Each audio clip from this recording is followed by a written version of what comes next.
मैं सबसे पहले आज यहाँ पर आपके इस धरना प्रदर्शन में आकर आपकी इस मांग को मन से, वचन से और कर्म से पूरी तरह से समर्थन देता हूँ कि आपकी ये मांग जायज है, आपकी ये मांग प्राकृतिक है। सरकार को तमाम न्यायालयों की बातों को मानते हुए और प्राकृतिक न्याय के उस सिद्धांत को, मानवता के उस सिद्धांत को स्वीकार करते हुए आज के आज इस मांग को मानकर तत्काल प्रभाव से आपके धरने को समाप्त करने की बात करनी चाहिए और ये कहना चाहिए कि हमने आपकी सब बातें मान ली है। लेकिन मेरे प्यारे साथियों, मेरे आने के बाद आपकी मांग मानी जाए, ये आप भी जानते हैं कि इसमें सच्चाई क्या है और मैं भी जानता हूं सच्चाई क्या है। मेरे बहुत से साथी इस बात को मुझसे पहले से कहते आ रहे थे कि गोदियाल जी आप धरने में आइए, लेकिन मैंने अपने इन साथियों से कहा कि भाई मैं पहले ही अगर तुम्हारे धरने में आ जाऊंगा तो तुम्हारे काम ने अगर होना भी होगा तो सरकार को बहाना मिलेगा कि तुमने गणेश गोदियाल को बुलाया, अब थोड़ा हम और लेट करेंगे। तो मैंने सोचा कि हमारा राजनीतिक हित पार्श्व में रहे और फ्रंट में ये बात रहे कि सरकार हमारे आने से पहले इस काम को कर दे और उसका श्रेय लेना चाहे तो ले ले कि हमने भाई इस काम को कर दिया। और मैं आज भी धामी जी को कहना चाहता हूं, धामी जी ये राजनीतिक लड़ाई नहीं है। धामी जी, गणेश गोदियाल अगर उपनल कर्मचारियों के धरने में आ रखा है तो इसलिए नहीं आ रखा है कि आप इस मांग को कर देंगे तो गणेश गोदियाल उसकी वाहवाही लूटेगा कि हमारे आने के बाद हुआ। गणेश गोदियाल धामी जी वो व्यक्ति है कि आप आज ऐलान करिए कि हम उपनल के कर्मचारियों का इनकी मांगों को पूरी कर रहे हैं और माननीय न्यायालय के आदेशों को मान्य कर रहे हैं। गणेश गोदियाल शाम को गुलदस्ता लेकर आपके पास इन भाइयों के साथ पहुंचेगा। हम इसका श्रेय आपको देंगे, लेकिन एक बात का ध्यान रहे धामी जी, आप इस बात का इंतजार मत करिए कि हमारे रगों में बहने वाला खून खौलने की हदें पार कर जाए। इस बात का इंतजार मत करिए। मैं आपको विनम्रता के भाव से ये निवेदन यहाँ से इस उपनल कर्मचारी धर्मस्थल से भेज रहा हूँ। ये निवेदन का भाव है कि आपके पास ये समय है कि आप अपनी सहूलियत के अनुसार जो आपने कमेटी बनाई है, तथाकथित रूप से कमेटी मैंने सुना कि बनाई है, उस कमेटी से संस्तुति कराकर जिस प्रकार से भी आप इसके यश को लूटना चाहते हैं, इसके यश को आप समेटना चाहते हैं, समेटिए, लेकिन हमारे खून के उबाल होने का इंतजार कृपया मत करिए। आपको याद होगा धामी जी, एक परिवार के एक सदस्य के जाने का दुख और दर्द क्या होता है। आप इन उपनल कर्मचारी भाइयों के धरने के बाद हमारी ये जो बहन नीलम, जिसने अपने प्राणों को उत्सर्जन कर दिया इस स्ट्रेस में, इस दबाव में, इस तनाव में, क्या आप उनके परिवार के दुख को साझा कर सकते हैं? क्या हम उसके परिवार के दुख को आधा अपने ऊपर ले सकते हैं? जो व्यक्ति चला गया, हम क्या उसकी यादों को पुण्य नमन करने के अलावा कुछ कह सकते हैं? हम सब कुछ नहीं कह सकते। इसलिए धामी जी, चूंकि आप जीवित व्यक्ति हैं, आप इस प्रदेश के मुख्यमंत्री हैं और अतीत से जब से आपकी सरकार बनी तब से आपके कई बार के आश्वासनों को मैं आपको याद दिलाना चाहता हूं। धामी जी, जब आप विपक्ष के विधायक हुआ करते थे और हरीश रावत जी की सरकार थी, आपने एक बार, मेरे पास वो पेपर कटिंग रखी हुई थी, मैं आज लाया नहीं, मैं भूल गया। सुबह मुझे याद आया था कि वो कटिंग लेके चलूं, लेकिन मैं उसको भूल गया। तब आपने जो फिजिकल टीचर लगते हैं और विभिन्न शिक्षण संस्थाओं में वो फिजिकल टीचर लगे हुए हैं, परमानेंट नहीं हुए, आपने कहा था कि हरीश रावत जी की सरकार ये काम नहीं कर रही है। आज धामी जी, आप पिछले 6 साल से मुख्यमंत्री हो, 5-5.5 साल आपको मुख्यमंत्री होते हुए हो गया, लेकिन आपको न उन टीचरों की याद आई और न आपको कई बार के आश्वासन के बाद आज तक हमारे उपनल के कर्मचारियों की याद आई। मेरे प्यारे भाइयों, मैं आपके माध्यम से, तमाम मीडिया के साथियों के माध्यम से इस प्रदेश की जनता को फिर एक बार इस बात को कहना चाहता हूं। हमारे आदरणीय प्रधानमंत्री जी अभी 15 दिन पहले देहरादून आए थे। बहुत सारे लोग मुझे कहते हैं कि गोदियाल जी, आप प्रधानमंत्री जी को मत कहिए, लेकिन मेरे प्यारे साथियों, प्रधानमंत्री जी हमारे पूरे देश के हमारे संरक्षक हैं। हम अपनी पीड़ा अगर उनसे न कहें और वो भी ऐसे मौके पर जब वो उत्तराखंड आ रहे हो। अगर उस मौके पर हम अपनी पीड़ा न कहें तो किससे कहें। और हमने कहा था उस दिन कि हमारे करीब 25,000 उपनल के भाई, जिस दिन प्रधानमंत्री जी यहाँ देहरादून आए थे, उस दिन हमने कहा कि विभिन्न विभागों के सचिव, श्रम विभाग के सचिव आदेश कर रहे हैं कि कारखानों से मजदूरों की ड्यूटी लगाई जाए, भीड़ जमा करने के लिए वहां मतलब उनको ले जाया जाए। शिक्षा सचिव, उच्च शिक्षा सचिव, उच्च शिक्षा निदेशक आदेश कर रहे हैं कि देहरादून के उच्च शिक्षण संस्थानों के जितने छात्र हैं उनको वहां ले जाया जाए। और एक शिक्षण संस्थान ने तो यहां तक आदेश कर दिया कि हमने प्रधानमंत्री जी की रैली में शामिल होने वाले छात्रों के लिए 50 अंकों का प्रावधान कर रखा है कि जो छात्र वहां शामिल होगा उसको 50 अंक दिए जाएंगे। क्या जमाना आ गया। मैंने कहा उससे अच्छा प्रधानमंत्री जी आप ऐलान करिए कि ये उपनल के कर्मचारियों को हम परमानेंट करेंगे और 25,000 तो यही जमा हो जाएंगे वहां, अगर आपको संख्या दिखानी है। और मैंने कहा कि प्रधानमंत्री जी हम चाहते हैं कि आप ये ऐलान करें कि उपनल के 25,000 कर्मचारी और तमाम उन सरकारी विभागों में जो किसी भी आउटसोर्सिंग एजेंसी के माध्यम से कार्योजित किए गए हैं, ऐसे कर्मचारियों को प्रधानमंत्री जी आप ये ऐलान करिए कि हम अगले 20 साल तक राज्य पर पड़ने वाले भार को केंद्र वहन करेगा और इनको हम परमानेंट कर रहे हैं। भाई काम तो आप कर ही रहे हो ना, और उन्हीं जगहों पर लगे हुए हो जहां पर काम की आवश्यकता है। अगर आप हट रहे हो तो उस काम को कोई ना कोई करेगा ना, तो क्यों ना आप लोग करें। क्यों ना सरकार आपको इस बात का फायदा दे कि इतने सालों से आपने जो अनुभव अर्जित किया, उस अनुभव को देखते हुए आपको एक्स्ट्रा कुछ पॉइंट देकर और उन जगहों पर आपको परमानेंट कर दिया जाए। धामी जी ये गणेश कोदियाल फजूल की बात नहीं करता है, और मैं धामी जी आपको रास्ता भी दिखाना चाहता हूँ। ये गणेश कोदियाल कुछ सालों के लिए बद्रीनाथ केदारनाथ टेम्पल कमेटी के अध्यक्ष के रूप में रहा, और मैं धामी जी को रास्ता बताने के लिए उस उदाहरण को कह रहा हूँ। तो माननीय हमारे मुख्यमंत्री जी, जो समस्या यहाँ उपनल की आपके सामने है, वही समस्या बद्रीनाथ टेम्पल कमेटी में अध्यक्ष के रूप में मेरे सामने थी, और मैंने उसका निराकरण कैसे किया वो बता रहा हूं आपको। मैं जब वहां अध्यक्ष के रूप में आया तो मुझे ये पता चला कि वहां अध्यक्ष को उतनी ही पावर है जितनी पावर राज्य में मुख्यमंत्री को है। मतलब बद्रीनाथ टेम्पल कमेटी का अध्यक्ष उस कमेटी का मुख्यमंत्री समझ लो। वो स्वायत्त संस्था है, वो संस्था जो फैसला करे, अध्यक्ष जो फैसला करे, अध्यक्ष के पास सब ताकतें, सब सामर्थ्य निहित हैं। तो मेरे पास बतेरे लोग आते थे, दिन में 4 बार नमस्कार करते थे। मैंने एक दिन अपने स्टाफ से पूछा कि भाई लोग ये 4-4 बार क्यों नमस्कार कर रहे हैं। उन्होंने कहा साहब किसी के ट्रांसफर है, किसी के परमानेंट होने का मामला है, किसी की तनख्वाह बढ़ाने का मामला है। तो मैंने कहा कि तनख्वाह ये अध्यक्ष ऐसे ही बढ़ा देते हैं। बोले हाँ, अध्यक्ष को पावर है, यहाँ अध्यक्ष जिसकी तनख्वाह चाहे बढ़ा सकता है, जिसकी तनख्वाह चाहे कम कर सकता है। मैंने कहा ऐसे कैसे हो सकता है। तो मैंने एक्ट मंगाया। तो ये एक्ट जो बीकेटीसी का एक्ट है, ये 1939 का एक्ट है, अंग्रेजों के टाइम का एक्ट है। तो उस समय की व्यवस्था के अनुसार उस समय के शासन ने अध्यक्ष को इतने अधिकार दिए थे कि वो किसी को दंडित कर सकता है, वो किसी को पुरस्कृत कर सकता है, वो किसी को सेवायोजित कर सकता है, वो किसी को सेवाच्युत कर सकता है, और वो किसी को प्रोत्साहित कर सकता है। ये अधिकार अध्यक्ष के थे। मैंने कहा ये 1939 की बात थी, लेकिन आज अध्यक्ष के भले ये अधिकार हो, लेकिन अध्यक्ष को इस तरह के काम करने चाहिए कि वो आज के लोकतांत्रिक हिसाब से लोगों को जायज लगे।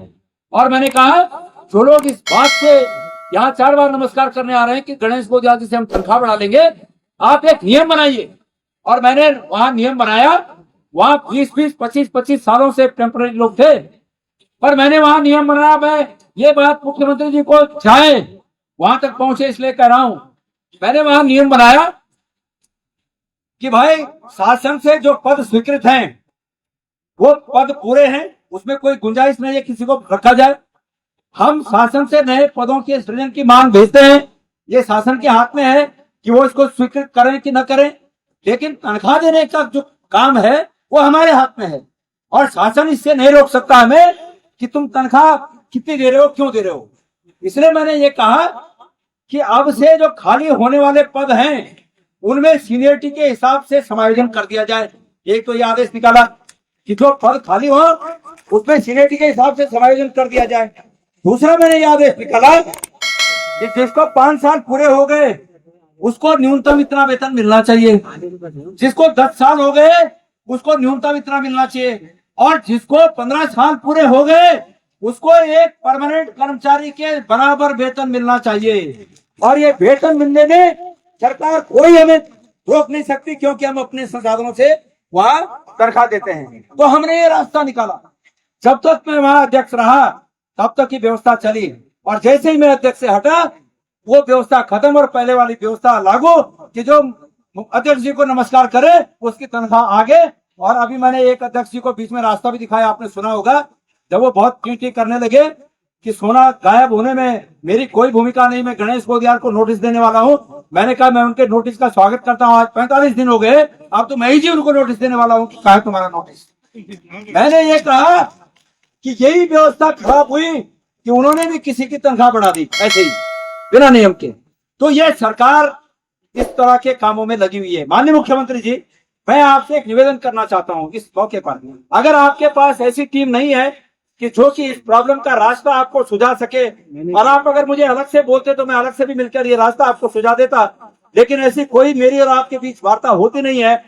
लेकिन मैं उपनल के मंच से निवेदन पूर्वक इस बात को कहना चाहता हूं कि आप अगर कोई अड़चन आपको लगे तो तनख्वाह देने की अड़चन आपको नहीं होनी चाहिए। आप ऐलान करिए कि जब तक प्रत्येक कर्मचारी उपनल का परमानेंट नहीं हो जाता तब तक परमानेंट कर्मचारी के समान उनको तनख्वाह दी जाएगी। ये आदेश आप कर दें। और हमारे उपनल के साथियों से मैं निवेदन करना चाहूंगा कि सरकार अगर ये आदेश करे तो आप भी उनका सहयोग करिए, आपको उनका सहयोग करना चाहिए। इस सब के साथ आपको उनका सहयोग करना चाहिए। क्यों? कि जो जमी हुई बर्फ है वो कहीं से तो पिघलनी चाहिए। वो अपनी जगह अड़े हैं, हम अपनी जगह अड़े हैं, तो ये रास्ता कहीं से तो निकलना चाहिए। और ये रास्ता इसी रूप में, एक सुझाव के रूप में और एक इसका हल कैसे निकले इस रूप में मैं कहना चाहता हूं कि आज के जमाने में हमारे बतेरे लोग 15,000 में नौकरी कर रहे हैं। माननीय मुख्यमंत्री जी, बड़े लोग जब किसी होटल में चाय पीने जाते हैं तो चाय का ही बिल जो है 15-20 हजार हो जाता है। तो कृपया इस बात की समझ, आप जानते होंगे, आप एक मध्यम वर्गीय परिवार से हैं, मतलब आप मुख्यमंत्री आप बने हैं, लेकिन आप मध्यम वर्गीय परिवार से हैं। और एक मध्यम वर्गीय, और ये जो भाई यहाँ पर बैठे हैं तो मध्यम वर्गीय भी नहीं है, ये तो निम्न आय वर्ग के परिवार के हैं जो 15,000 में नौकरी कर रहे हैं।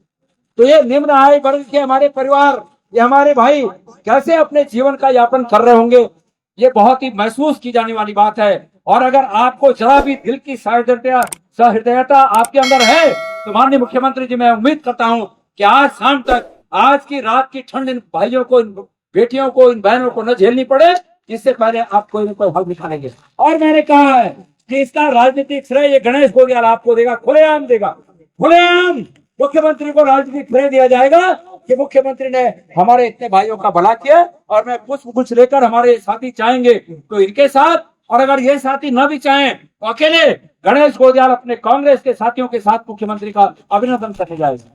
लेकिन करे तो थे, हम राजनीतिक यश, राजनीतिक वो नहीं लूटना चाहते, हम चाहते हैं कि ये सूरत बदलनी चाहिए, इसका कुछ हल निकलना चाहिए।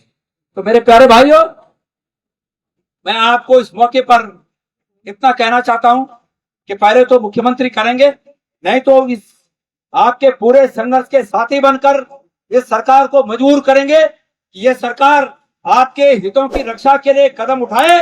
और उसके बावजूद अगर ये नहीं करेंगे तो लोकतंत्र में 5 साल में एक बार फिर ताकत जनता के हाथ में आती है।